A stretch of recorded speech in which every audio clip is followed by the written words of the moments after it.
Oyentes de Radio María, un día más, con la gracia del Señor, proseguimos el comentario del Catecismo de nuestra Madre la Iglesia. Estamos en el punto 2227. Allá habíamos quedado, dentro de la explicación de este apartado, los deberes de los padres para con los hijos, que está incluido en la explicación del cuarto mandamiento de la ley de Dios en la que nos encontramos. Vamos pues con este punto 2227. Los hijos, a su vez, contribuyen al crecimiento de sus padres en la santidad. Todos y cada uno deben otorgarse generosamente y sin cansarse el mutuo perdón exigido por las ofensas, las querellas, las injusticias y las omisiones. El afecto mutuo lo sugiere, la caridad de Cristo lo exige. La primera afirmación de este punto 2227 merece un comentario igual aparte del resto del punto. Me refiero a lo que dice de que los hijos contribuyen al crecimiento en la santidad de los padres. No sé si lo hemos pensado, ¿no? ¿Hasta qué punto en nuestra vida, los padres que me escuchan, hasta qué punto los hijos han sido determinantes en el plan providencial de Dios para que crezcamos en santidad?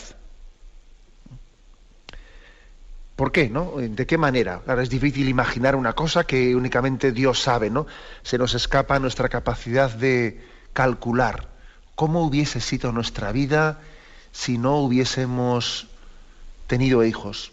¿Cómo hubiese sido mi vida si no me hubiese casado? ¿Qué hubiese ocurrido? ¿De qué manera yo hubiese caminado en mi crecimiento cristiano, etcétera, ¿no? Yo creo que, aunque sea un poco utilizar la imaginación, podemos pensar, partiendo de la palabra de Dios, en ese texto de Marcos 10:39, que dice, ¿no? El que encuentre su vida, la perderá, y el que pierda su vida por mí, la encontrará. Me refiero a que es doctrina evangélica el hecho de que la santidad cristiana tiene el precio del olvido de uno mismo. El que se busca a sí mismo se perderá, y el que se olvide de sí mismo se encontrará. Es doctrina evangélica, forma parte de esas máximas que el Evangelio, de una y otra manera, nos está insistiendo, ¿no? El que no tome su cruz y me siga, etcétera. Es una doctrina puramente evangélica. Bueno, pues, si traducimos esto a lo que ha supuesto el matrimonio y la paternidad y la maternidad para nosotros, y me dirijo especialmente a todos los que estáis casados y habéis tenido esa experiencia, si traducís esta doctrina evangélica a vuestra experiencia, yo creo que os daréis cuenta de que el matrimonio y los hijos han sido un don de Dios muy grande para el olvido de vosotros mismos y para poner en práctica esta doctrina evangélica de que el que pierda su vida la encontrará. El que se olvide de sí mismo, se encontrará a sí mismo y encontrará a Jesucristo. ¿Qué sería de nosotros, no? Si no hubiésemos tenido los hijos, si no nos hubiésemos casado, si no hubiésemos formado una familia? Pues me imagino, y no es aventurado no pensar eso, que la mayoría estaréis diciendo, vamos, pues nos hubiésemos dedicado a autocontemplarnos. Es verdad, autocontemplarnos, hacer una vida, pues que tiene como objetivo, pues vivir más cómodamente, pues poder tener unas vacaciones, pues así más exóticas, tener pues un coche mejor, tener un tipo de expectativas ciertamente muy distintas. Hubiésemos desgastado nuestras fuerzas, lo mejor de nuestra vida, en autocontemplarnos. Es más, en preocuparnos de bobadas, porque es que es inevitable. Cuando no se tienen preocupaciones reales, pues suelen surgir bobadas, ¿no? Aquello que dice el refrán, ¿no? Que cuando el diablo no tiene nada que hacer, con el rabo mata moscas, pues es que es así. Cuando no tenemos cosas reales por las que preocuparnos, pues no nos aguantamos unos a otros, y de cualquier tontería que no tiene trascendencia ninguna armamos un lío, etcétera, etcétera, ¿no? Recuerdo también que cuando hablamos en el sacramento, cuando expusimos aquí el sacramento del matrimonio, Yo contaba, también os conté una reacción, un procedimiento, que yo he visto con mucha frecuencia en nuestros días, que es el siguiente, ¿no? Cuando muchas parejas jóvenes se casan y te dicen esa famosa frase de que ahora queremos disfrutar de la vida, pues ya tendremos hijos más adelante, y tú ves que se están, que están huyendo, ¿no? Que se están escaqueando, como se dice, de entregarse plenamente al matrimonio, ¿no? Abiertos a la transmisión de la vida. Pues es muy frecuente que cuando uno dice, bueno, vamos a disfrutar, y entonces cuando no existen dentro del matrimonio, ¿no? Cuando no existen preocupaciones reales por las que unirse y a las que atender, pues empiezan a surgir fricciones y empiezan a surgir problemillas, y no te aguanto esto y no te aguanto el otro, y nos empezamos a mirar al ombligo a falta de retos comunes en los que unirse y en los que entregar la vida. Y entonces, por no haber querido tener familia, pues resulta que las parejas comienzan a no aguantarse, entran en crisis, y después de entrar en crisis cogen y dicen, ya se asustan porque le ven las orejas al lobo, y entonces de repente dicen, tenemos un hijo para ver si nos arreglamos. Y entonces ya terminan de rematar la historia, porque claro, un hijo no puede tenerse como una terapia para ver si nos arreglamos dentro del matrimonio. Y esto ocurre. Esto ocurre. Es decir, que no sé si nos damos cuenta que los hijos son un don de Dios para que nosotros demos lo mejor de nosotros mismos.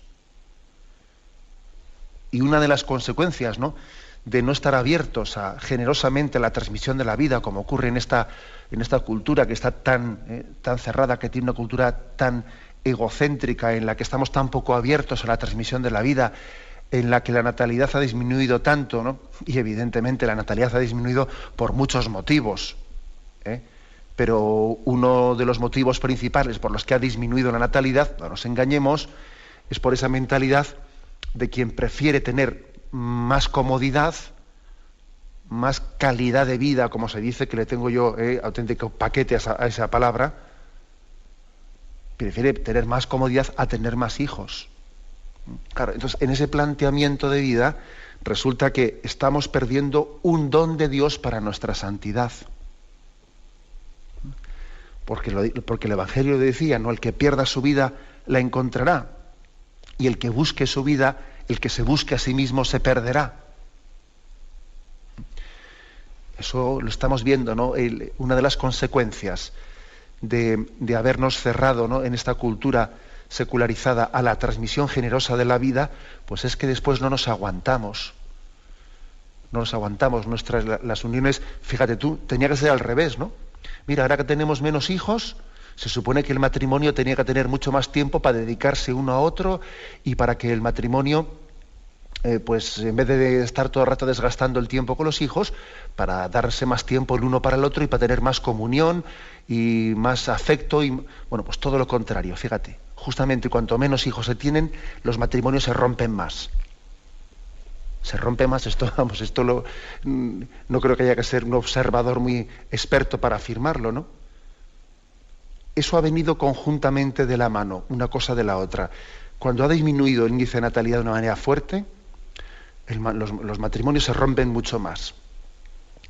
Bueno, lógicamente las causas serán múltiples, pero esta es una de las causas.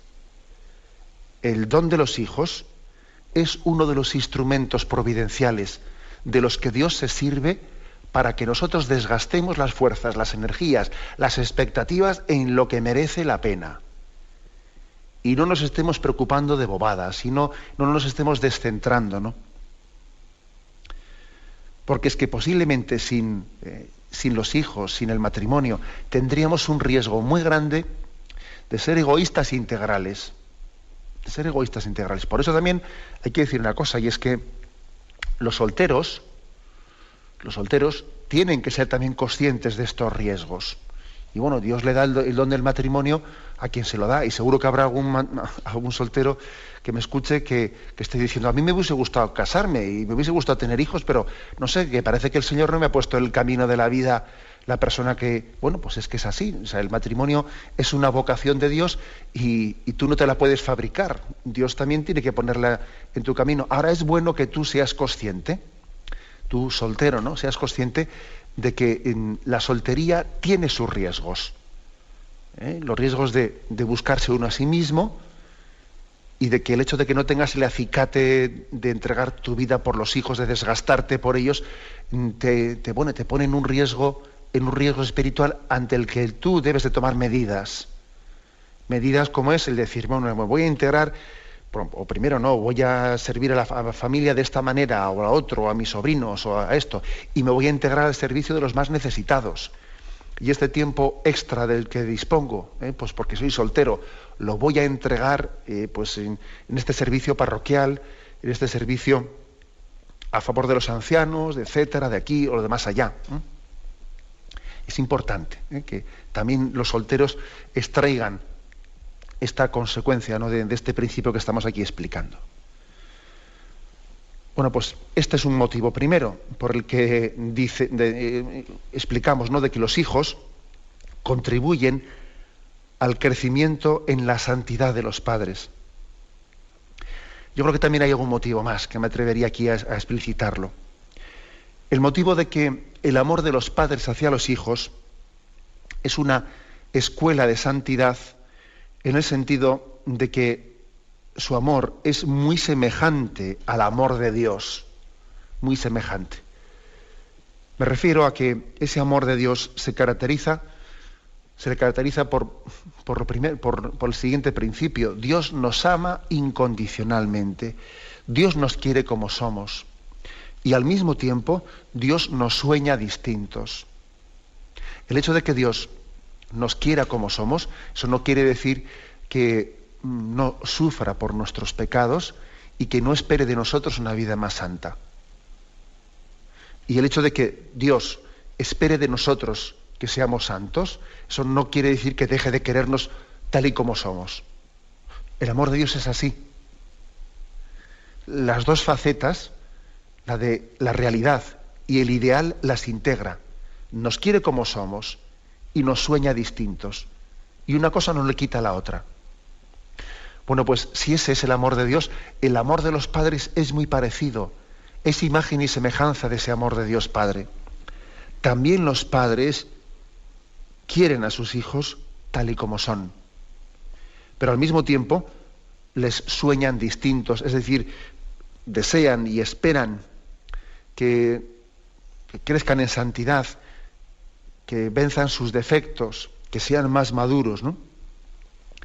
Decimos que los hijos contribuyen a la santidad de los padres porque les están enseñando a los padres a amar con el amor de Dios.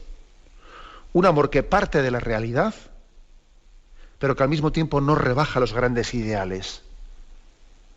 Yo creo que esta es la auténtica madurez cristiana. Las dos cosas, partir de la realidad, aceptándola, abrazándola, no renegando de mi familia real, porque claro, sería muy bonito querer a una familia ideal y soñar con ella, si mi familia hubiese sido así, yo soñaba, yo pensaba, no, querer a la familia real, pero al mismo tiempo no rebajar para nada los grandes ideales de santidad, ¿no?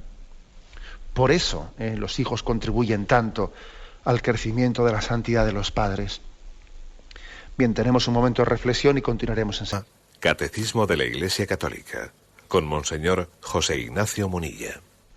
En este punto 2227 que estamos explicando, tras esta afirmación primera que hemos explicado en la intervención anterior, los hijos contribuyen al crecimiento de sus padres en la santidad, después desciende a unas aplicaciones concretas. Dice: todos y cada uno deben otorgarse generosamente y sin cansarse el mutuo perdón exigido por las ofensas, las querellas, las injusticias y las omisiones. Dice que una de las formas muy concretas por las que crecemos en la santidad es en otorgarnos generosamente y de forma continua el perdón. Generosa y continuamente. Porque hay formas de otorgar el perdón pues de una manera muy cicatera, ¿no? Ese perdono pero no olvido, ese perdono pero en el fondo a partir de ahora hay un antes y un después, generosamente y continuamente, porque claro, también las ofensas, pues por desgracia, se repiten en nuestra vida, ¿no? Generosa y continuamente. El perdón por ofensas, querellas, injusticias, omisiones. En primer lugar, quizás hay que comenzar hablando de un perdón o una aceptación. Yo primeramente hablaría, antes de hablar de perdón en el sentido estricto de la palabra, hablaría de la importancia en el seno de la familia de una aceptación, de la aceptación de las personas pues con sus carencias, que eso es muy importante. Antes de hablar ya de perdón por una ofensa voluntaria en el sentido estricto. Primeramente hay que hablar de un perdón en un sentido más amplio, en un sentido pues más metafórico, que es el de aceptación de las carencias, ¿no? Porque sí que suele ocurrir a veces que tenemos una cierta vergüenza. Los niños a veces, especialmente ante sus compañeros, donde ya existe ahí una especie de una imagen muy fuerte, muy grande, ¿no? Los hijos a veces, los niños se pueden llegar a avergonzar de sus padres. Y le da vergüenza a un niño, ¿no? Cuando ya está en esa, ha dejado ya de ser estrictamente niño y ya está en esa adolescencia, preadolescencia, y le comienza a dar vergüenza que sus padres se hagan muy presentes delante de los otros, porque parece que entonces ahí se miden mucho cada uno la imagen que tiene tu padre, la imagen que tiene el otro, y ahí mamá no estés tan encima mío y déjame en paz, y ya comienza a pesar mucho la imagen, ¿no? Y puede ocurrir que un niño pues se avergüence de sus padres, que si son muy mayores, que si son no sé qué, que si son muy pesados, que si tal. Y él necesita, para poder crecer en santidad, necesita romper esa imagen que él tiene delante de sus amigos, y aceptar a sus padres con sus limitaciones, ¿no? Sin más. Pero lo mismo pasa con los padres, que también a veces pueden sentir una especie de cierta vergüenza de sus hijos, pues porque, bueno, en un determinado ambiente le parece que sus hijos pues no se pueden comparar a los hijos del otro matrimonio, que resulta que han sido mejores estudiantes, que tienen, yo qué sé, mejor imagen, mejor prestancia, yo qué sé, ¿no? Y entonces él tiende a avergonzarse de sus hijos y casi es una cosa que intenta no sacar, no hablar de ella, un poco ocultarla, ¿no? Y también esto es, sin duda alguna, ¿no?, algo que nos puede llegar a paralizar, ¿no?, a impedir ese camino hacia la santidad. Lo primero para poder después perdonar generosamente es la aceptación de mis padres reales, la aceptación de mis hijos reales, los que son, ¿no? Los que son.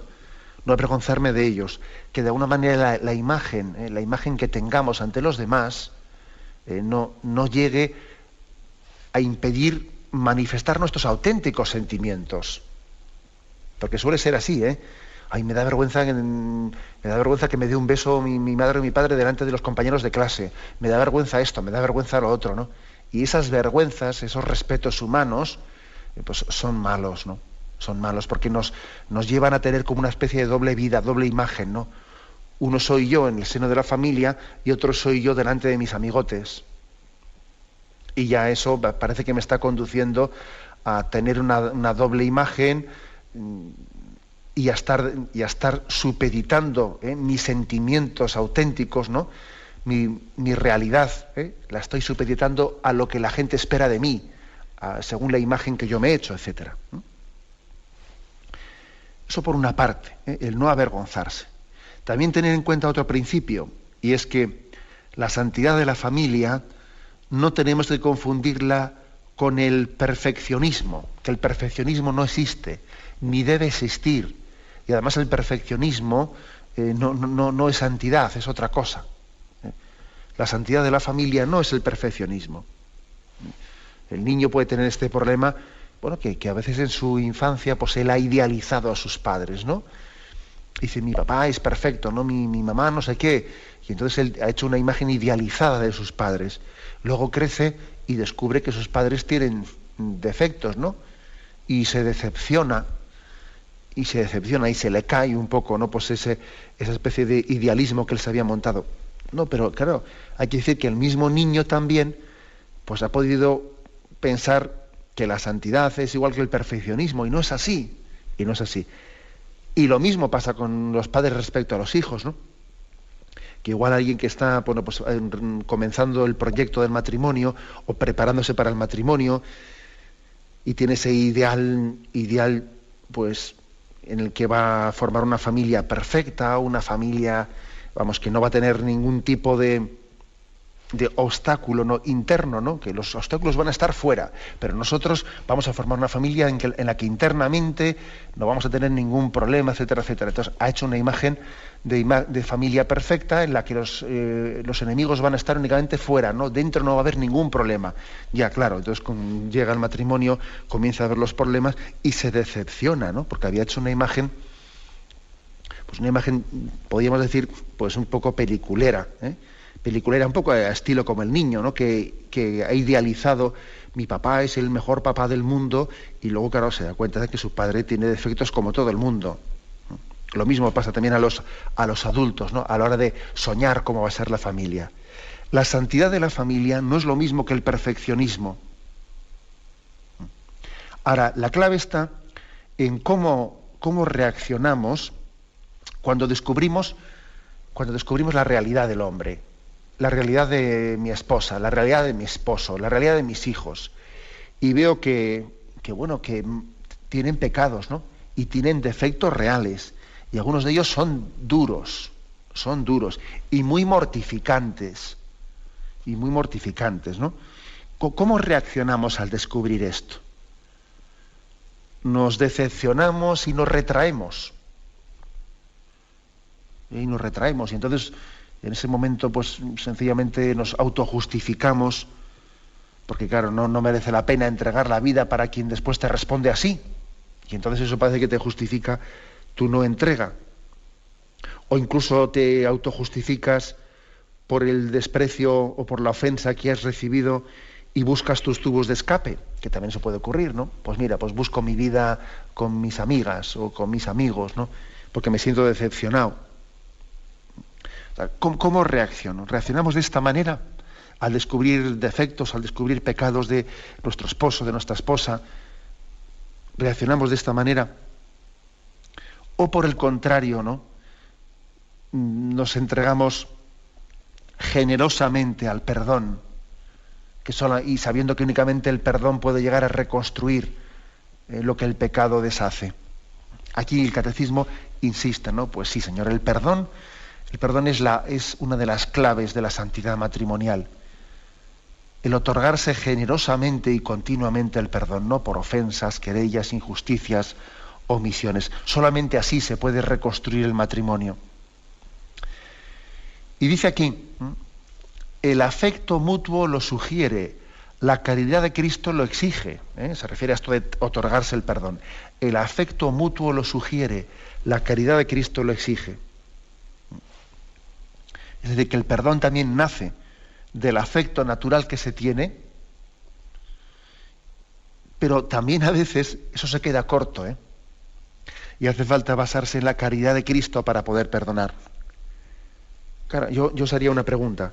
¿Qué nos parece más fácil, perdonar a los de casa o perdonar a los de fuera? Y estoy seguro que todos habéis pensado: hombre, más fácil perdonar a los de casa.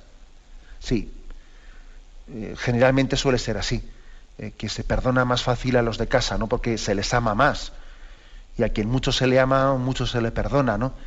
Generalmente suele ser así, pero cuidado, también puede ocurrir que cuando dentro del matrimonio y dentro de la relación de padres a hijos existe una especie de decepción, pues entonces también la ofensa que uno recibe es mayor, porque mira, si me ofende a alguien de fuera, pues mira, al fin y al cabo, pero como te ofenda a alguien que es muy íntimo para ti, te puede llegar a costar perdonarle más al de casa, Te puede llegar a costar perdonarle más a tu marido, porque la decepción que te ha causado la ofensa de tu marido es muy superior a la que te causa la vecina de enfrente, que ya verás tú. O sea que en teoría sí, perdonamos más fácil a los de casa que a los de fuera, pero luego en casos concretos no es tan fácil eso, Luego en casos, digamos, ya más graves, las ofensas de los más allegados pueden ser mucho más dolorosas y puede costar perdonarlas más. Por eso hay que decir que el afecto natural sí ayuda mucho al perdón, pero no suele ser suficiente. siempre y en todos los casos. En los casos más fuertes hay que insistir que es la caridad de Cristo la que tiene que venir, ¿no?, a complementar, a suplir las heridas afectivas, ¿no?, que ha podido dejar que alguien muy allegado, un hijo, haya tenido una ofensa grande hacia los padres, o un esposo, ¿no?, hacia su esposa, una esposa hacia el esposo. Por ejemplo, ¿no?, cuando uno, pues un hijo nos ha fallado de una manera muy fuerte, ¿no?, y tenemos el riesgo de que en esa decepción que hemos tenido, pues no, le borremos de nuestra lista, ¿no? O qué decir de las ofensas en el matrimonio, cuando, por ejemplo, alguien ha pecado de infidelidad en el seno del matrimonio, ¿no?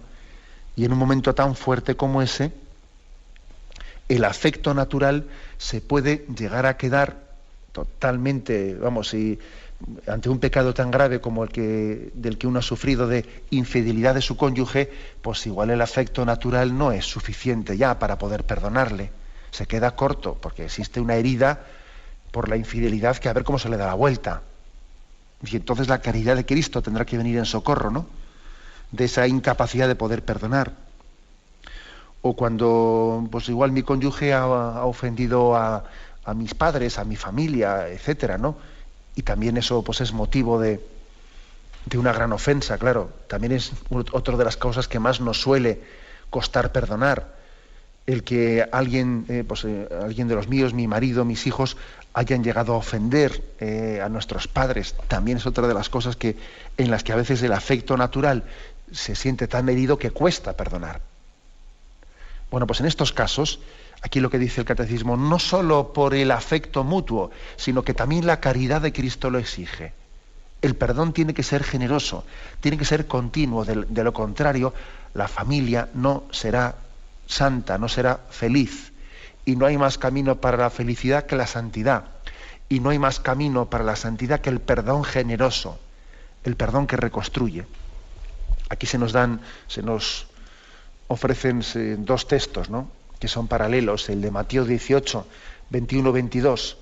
Pedro se acercó entonces y le dijo: Señor, ¿cuántas veces tengo que perdonar las ofensas que me haga mi hermano? ¿Hasta 7 veces? Jesús le dice: no te digo hasta 7 veces, sino hasta 70 veces 7. Y Lucas 17:4. Y si peca contra ti 7 veces al día, y 7 veces se vuelve a ti diciendo me arrepiento, le perdonarás.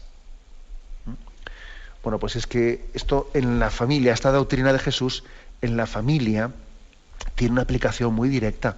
Porque claro, en la familia somos testigos de los defectos de las personas de una manera, vamos, mucho más detallada de lo que ocurre en otro tipo de relaciones.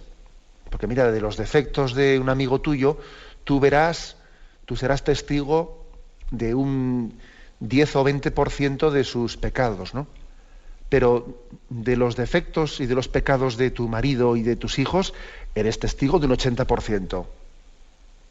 Entonces, lo de 70 veces 7, desde luego, si en algún sitio se aplica, es en el seno de la familia. ¿Por qué? Porque en ella es imposible ocultar nuestros defectos, es imposible ocultar nuestros pecados reales. Y los reiterativos que somos, y los obsesivos que somos con los mismos egoísmos, ¿no? Y cómo caemos, vamos, 100 veces y tropezamos en la misma piedra.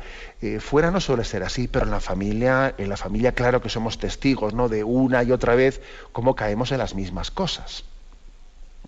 Esa falsa imagen que tenemos en la calle de ir de buenecitos, de ir de maduros, etcétera, y luego uno va al seno de la familia y allí saca lo más amargo de sí mismo, allí no disimula nada, la peor cara, la peor imagen, lo peor de uno mismo a veces lo saca donde más confianza hay, ¿no? Ya lo dice el refrán, que donde hay confianza da asco, pero es así, eso es una realidad, ¿no? Luego, si en algún lugar se tiene que aplicar esta doctrina de Jesucristo de no te digo 7 veces, sino hasta 70 veces 7, es en el seno de la familia. No por nada, sino porque es que ahí es donde se conoce al hombre real, con sus virtudes y con sus defectos, ¿no? Y si algo está insistiendo este punto 2227 es, ojo, la familia solamente puede llegar a cumplir su proyecto de santidad si tiene un perdón generoso, si tiene un perdón perseverante, ¿no? Perseverante dentro de su vida. Recuerdo que cuando hablamos también de del sacramento del matrimonio, yo os decía que hay 3 palabras que tienen que construir y configurar la convivencia matrimonial. Una es por favor, otra es gracias y otra es perdón. Son 3 palabras que tienen que configurar la relación familiar, ¿no? Por favor, porque nadie tiene que, por el hecho de que esté casado y por el hecho de que sea padre o madre, tiene que sentirse con derecho a las cosas, ¿no? Sino saber que también el amor no es un derecho, sino que se va ganando día a día, ¿no? Gracias, porque hay que ser reconocidos, porque no por el hecho de que estemos en el seno de una familia, las cosas haya que dejar de agradecerlas como se las agradecemos a un extraño, cuando hay que ser más agradecido con los de casa que con los extraños. Y perdón, porque es que hay mucho por lo que perdonarse, porque tengo que darme cuenta de que los principales testigos de mis pecados, después de Dios, son mi familia, y eso es duro. Pocos testigos hay, ¿no?, de mis pecados, pero desde luego Dios es el principal testigo y en segundo lugar es mi familia. Luego la palabra perdón, al igual que la de por favor y gracias, pues tiene que estar presente continuamente en nuestra vida familiar. Tenemos un momento. José Ignacio Munilla. Pasamos al punto 2228. Después de haber hablado en el punto anterior de cómo los hijos contribuyen a la santidad de los padres y cómo el perdón, decíamos en el punto anterior, cómo el perdón debe de ser generoso y continuo para que la familia crezca en santidad. El punto 2228, como veis, se refiere, como vais a ver, se refiere a de qué manera concreta se prodiga el amor de los padres en la infancia y en los primeros pasos de los hijos. Dice así: durante la infancia, el respeto y el afecto de los padres se traduce ante todo en el cuidado y la atención que consagran para educar a sus hijos y para proveer a sus necesidades físicas y espirituales. Bueno, pues está hablando de que hay una forma, o sea, la infancia de los niños, esos primeros pasos de los niños configuran la vida de los padres en el sentido que exigen de ellos pues una atención y un cuidado total, ¿no? Atención y cuidado pleno. Por el hecho de que los niños sean tan indefensos, ¿no?, que haya que ayudarles a todo, ¿no?, pues a vestirse, a darles de comer, etcétera, ¿no? Eso configura la vida de los padres.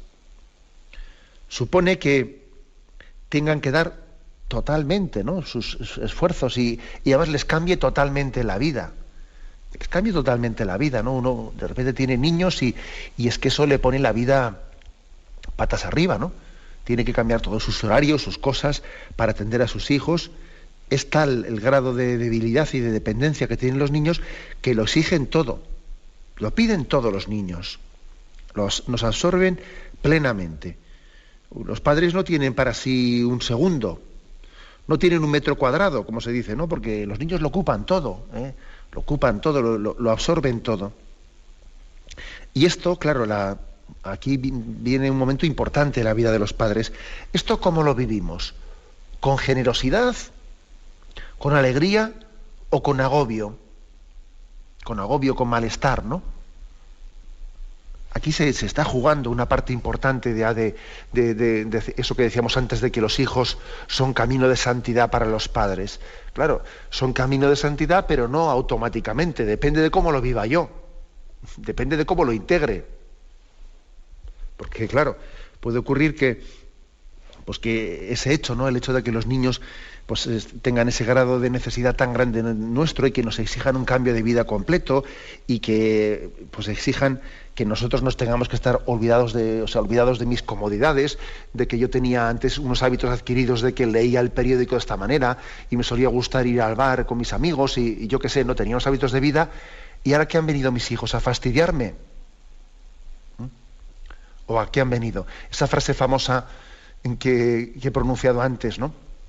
Eso de que ahora no queremos tener hijos porque queremos disfrutar de la vida. Ya más adelante veremos, detrás de esa frase de ahora no queremos tener hijos porque queremos disfrutar de la vida, parece que lo que se sugiere, es que si uno fuese, está en Dios, en el seno de Dios, ¿no?, el hijo de unos padres que dicen esa frase, les podría decir: oye, papá y mamá, no me tengáis que no quiero fastidiaros la vida. No me tengáis que no quiero amargaros, ¿eh? Claro, detrás de esa frase parece que el niño que está en el seno de Dios todavía no ha nacido, les podía decir eso, ¿no? Es que depende de cómo vivamos ese momento, puede ser el momento de gracia para olvidarnos de nosotros mismos y salir de nosotros mismos. Mira, los niños yo antes, para mí lo de acostarme y dormir tranquilo toda la noche era algo sagrado, y ahora viene este niño y me rompe, vamos, no nos despierta varias veces por la noche, pero bueno, es una ocasión de gracia para darte a ti mismo.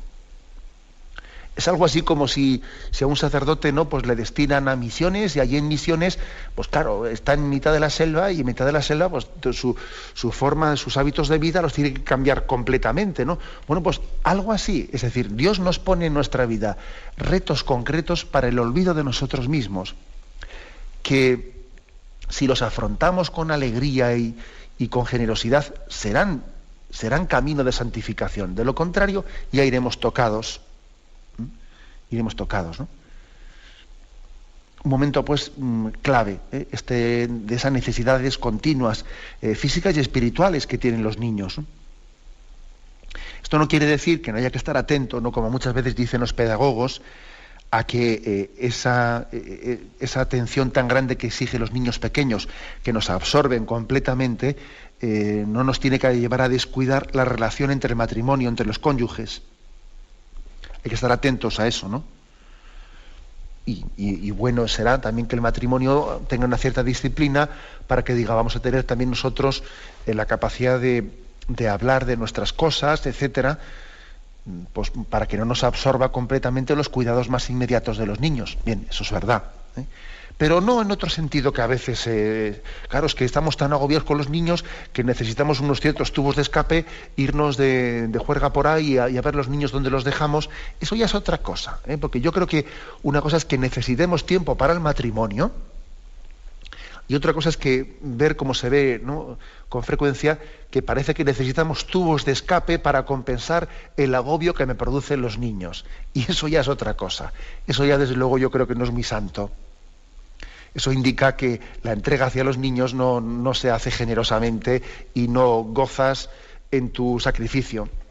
Y entonces parece que después necesitas tubos de escape, ¿no? Y dice la segunda parte de este punto, 2228. En el transcurso del crecimiento, el mismo respeto y la misma dedicación llevan a los padres a enseñar a sus niños a usar rectamente de sus razones y de su libertad.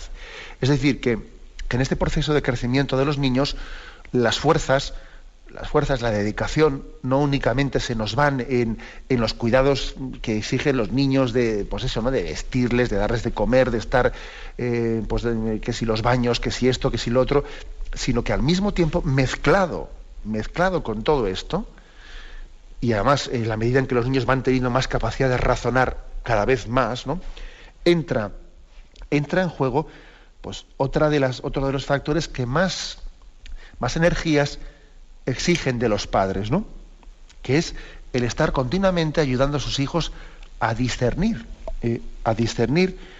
pues entre el bien y el mal, entre lo prudente, lo imprudente, lo adecuado, lo inadecuado, ¿no? Estar siempre ayudando a adquirir el hábito del ejercicio recto, ¿no?, de la razón, del ejercicio equilibrado de la razón. Ayudarles a ser libres y a ejercitar bien su libertad. Esta es otra de las cosas que más tiempo exige para los padres, ¿no? Seguir de cerca el proceso de crecimiento de sus hijos. Es que si no lo sigues de cerca, si no te implicas en pequeñas cosas, en pequeñas bobadas, mira, el niño está leyendo este cuento, y en este cuento pues se supone que hay un bueno, hay un malo, y entonces yo también me meto en el cuento que está leyendo mi hijo y le ayudo también a discernir. O si está viendo una película de dibujos animados, yo también me meto en ella, no voy a ausentarme, me meto en ella y también yo le ayudo al niño a sacar sus consecuencias y sus moralejas de este cuento, del otro. Claro, es que ser padre y ser madre es todo eso. No es decir, te enciendo la televisión para que me dejes un rato tranquilo. Claro, de esa manera después nos llevamos muchas sorpresas, porque la conciencia del niño está creciendo al margen está creciendo siendo yo inconsciente de cuáles son sus discernimientos, ¿eh?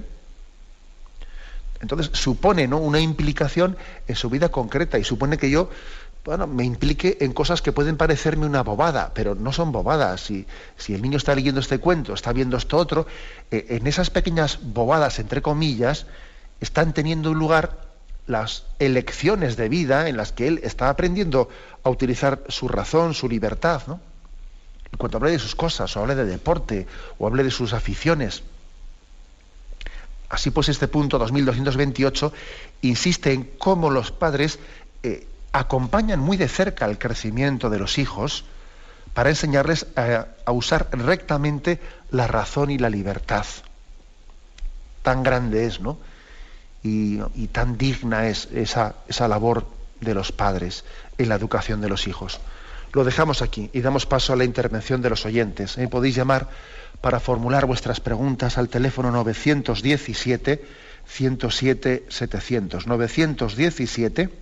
917-107-700.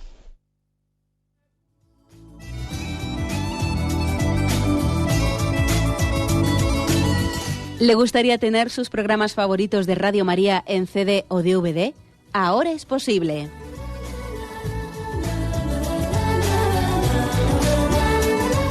Le sugerimos que primero se informe en qué formato de audio lo puede escuchar en su equipo, DVD o CD, teniendo en cuenta que no todos los lectores de CD pueden reproducir el formato digital MP3 en el que enviamos nuestros programas. Y luego, si quiere en su casa esos programas que tanto le gustan, solo tiene que escribir una carta a Radio María, Paseo Lanceros 2, primera planta, 28024, Madrid, indicando si lo quiere en CD o DVD y cuántos programas. También le rogamos que escriba su nombre, dirección y no se olvide de facilitarnos un teléfono de contacto para cualquier duda que nos surja.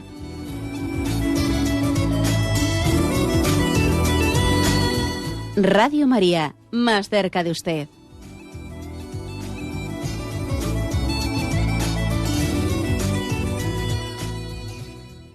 Sí, buenos días, ¿con quién hablamos?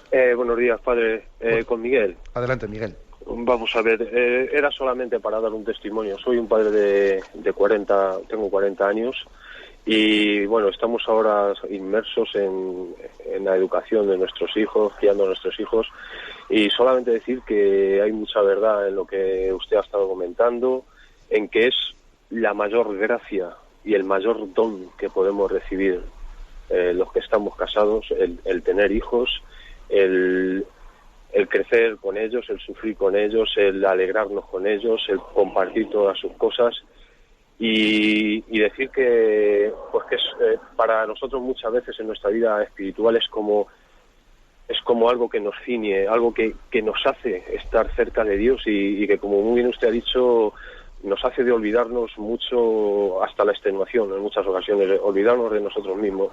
Entonces, decir desde aquí, desde esta radio, decir a los padres, a los padres jóvenes ahora que van a empezar también su vida matrimonial, porque nosotros estamos muy vinculados con ellos en la parroquia, en los cursillos prematrimoniales, decirles que no se cierren, que se abran a la vida, que se abran al don de Dios, que lo más grande que hay en este mundo es en el matrimonio es tener hijos y desgastar la vida por ellos. Y solamente eso, padre. Muchas gracias. Muchas gracias por su testimonio. Y yo es que creo que es así, porque es que además el ser padre y ser madre y con un deseo de entrega pleno hacia los hijos nos hace ser con el bebé un bebé y con el niño que está ahí aprendiendo a andar, pues nos ponemos a su nivel. Y con el preadolescente, y con el tal, es decir, creo que nos da una gran capacidad de entrega, adaptándonos al interlocutor, ¿no? Dándonos un gran don de salir de nosotros mismos, de olvidarnos de nosotros mismos, ¿no? Es un plan, es un proyecto de Dios para la santidad. Solamente Dios es capaz de hacer una cosa así de bien pensada. Qué bien pensado está la familia, qué bien pensado está, ¿no? O sea, yo creo que solamente Dios podía haber pensado una cosa así. Adelante, vamos a pasar a un siguiente oyente. Buenos días. Sí, buenos días. Buenos días, sí. Soy Teo de Bilbao. Adelante, Teo.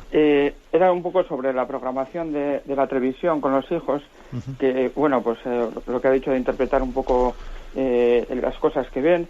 Entonces, bueno, pues siempre hay una discusión, ¿no? Porque cualquier programación que haya, pues películas o cualquier programa de estos irónicos o o lo que sea, pues a mí no me hacen gracia, o sea, no me río con los chistes muchas veces porque son un poco de burla y eso.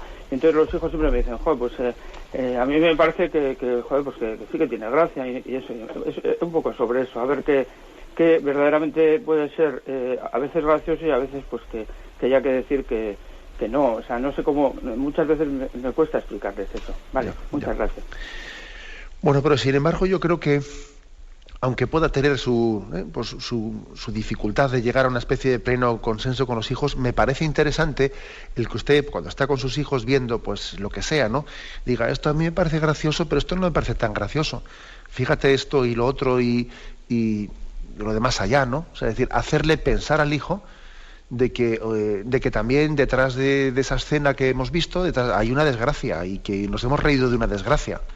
O nos hemos reído de esto, o que la película estamos aquí riéndonos de que están aquí pim pam disparando y oye, todos esos indios que están por ahí muriendo como moscas también tienen padre y madre, ¿no? O sea, es decir, el hecho de que haya alguien que nos esté también ayudando, ¿no?, a hacer una lectura distinta es muy importante. Que luego igual también usted tiene que hacer un esfuerzo de comprensión de que los niños se han reído de algo. Bueno, bien, hay un valor también que les hace reír, pero usted les complementa, ¿no?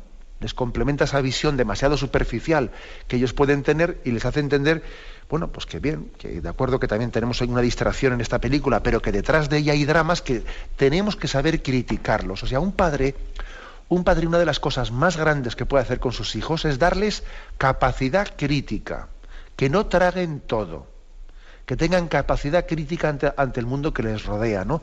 Ese puede ser el mayor testamento que un padre puede otorgarles a su hijo. Adelante, vamos a pasar a una siguiente llamada. Buenos días. Buenos días, adelante. ¿Con quién hablamos? Soy América desde Madrid. Adelante. Y quiero dar las gracias por este programa porque creo que a través de él la Virgen María me ha regalado el romper algo que llevaba yo dentro hace mucho tiempo y me hacía sentirme triste, culpable, con una familia muy desestructurada. Pero después de vacaciones, después de verano, se me ha concedido la gracia de todos los días de escucharlo, el catecismo, y creo que es a través de este programa en el que la Virgen me ha hecho ese regalo de sentir una alegría y una liberación muy grande en medio de todo lo que sigue con problemas, pero aceptando la realidad tal como es y las palabras gracias, perdón y por favor. También las escuché en popular en la Eucaristía y me han hecho mucho bien. Y doy gracias también por todos los testimonios que se dan, porque también me han ayudado mucho. Pues gracias a usted, América, también por ese testimonio. Lo ha dicho usted muy bien. Ha dicho, se me ha dado la gracia. Es cierto. Usted ha tenido la delicadeza de ser consciente de decirlo así. Dios le ha dado esa gracia, ¿no? Y se ha podido servir, pues de la radio, del otro, pero Dios le ha dado la gracia. Y la gracia de ver pues que dentro de esa familia desestructurada, con tantos problemas, no hay otra solución que amar incondicionalmente, perdonar y no permitir que el mal a nosotros nos autojustifique para no entregarnos, ¿no? Porque eso suele ser el gran peligro, el peligro de que ante la ofensa, ante la falta de respuesta, que yo esperaba esto de esperaba esto del otro, me han decepcionado, luego yo ahora ¿qué hago? Pues cojo, me justifico y me busco la vida en el peor sentido de la palabra, ¿no? Entonces, bueno, pues es así, ¿no? Dios le ha dado la gracia de darse cuenta de que el mal se vence a fuerza de bien y en el seno de la familia más todavía. Adelante, vamos a pasar un siguiente oyente. Buenos días. Mire, Carmen de Murcia. Adelante. Yo no tengo hijos ni nietos, pero me preocupan mucho los niños, los adolescentes y la juventud. Entonces, cuando voy a la iglesia y hay bautizo, pues veo que es maravillosa la ceremonia cuando bautizan a un niño, y es lo que dice el sacerdote, los padres, los padrinos, todo eso, pero eso son, en cierta manera, aunque ahí el Espíritu Santo es el que va a obrar, pero luego yo creo que se puede olvidar eso.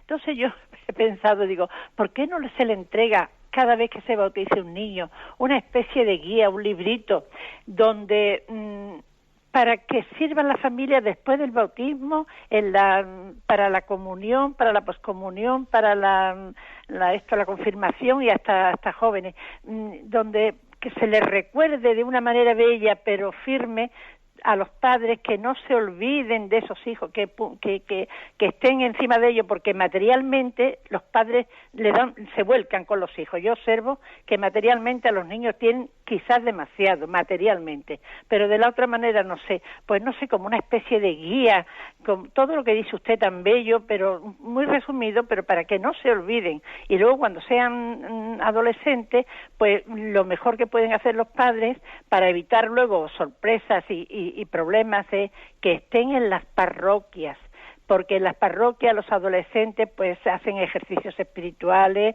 campamentos, etcétera, etcétera, una vida sana y santa, y no, que no se dejen, porque si no se pueden dejar llevar por el otro lado el botellón, etcétera, etcétera, etcétera, ¿comprende? Entonces yo no sé si esto de la guía, esto es un disparate mío o podría ser factible. La verdad es que yo creo... Un librito a cada padre para que, aunque los padres lo pueden saber, pero que un librito de oro para el futuro de la vida espiritual de estos niños. Muchas gracias, Carmen. Me ha hecho recordar usted que unos padres en una ocasión me dijeron, el problema, tenían unos niños recién nacidos, ¿no? Dice, el problema de los niños es que vienen sin libro de instrucciones, me decían. Bien, porque claro, cuando compramos algo, miramos el libro de instrucciones para ver cómo se monta. Decía, pero los niños vienen sin libro de instrucciones, me decían. Pues yo creo que no es ninguna tontería lo que usted dice, porque especialmente en esos años desde el bautismo hasta que comienza la catequesis, porque con el comienzo de la catequesis, pues con 6 o 7 años, los niños ya tienen un vínculo que la parroquia ya convoca a los padres, y convoca a los padres pues para hacer una catequesis familiar y paralela a la de los niños, y a partir de esa edad las parroquias tienen ya un vínculo, pero hasta esa edad, que son muchos años, ¿no? 6 o 7 años, en los que oficialmente no se les convoca desde las parroquias, pues hay un tiempo intermedio en el que muchos padres de generaciones jóvenes yo creo que agradecerían hasta el tener las oraciones del Jesucito de mi vida, tú eres niño como yo, que seguro que igual los padres no se lo saben del todo, ¿eh? O sea que no es ninguna tontería lo que usted dice, y de hecho me imagino que en algún sitio algún tipo de material, incluso hasta indicaciones de que pues materiales de dibujos animados así de vidas de santos pueden existir para los niños, etcétera. Es muy importante, ¿no?, poner en conocimiento de los padres qué tipo de materiales, qué tipo de les pueden ayudar, o indicaciones y pautas, ¿no?, en la educación de sus niños, ¿no? Anotamos su iniciativa. Tenemos el tiempo cumplido. Me despido con la bendición de Dios Todopoderoso, Padre, Hijo y Espíritu Santo. Alabado sea Jesucristo.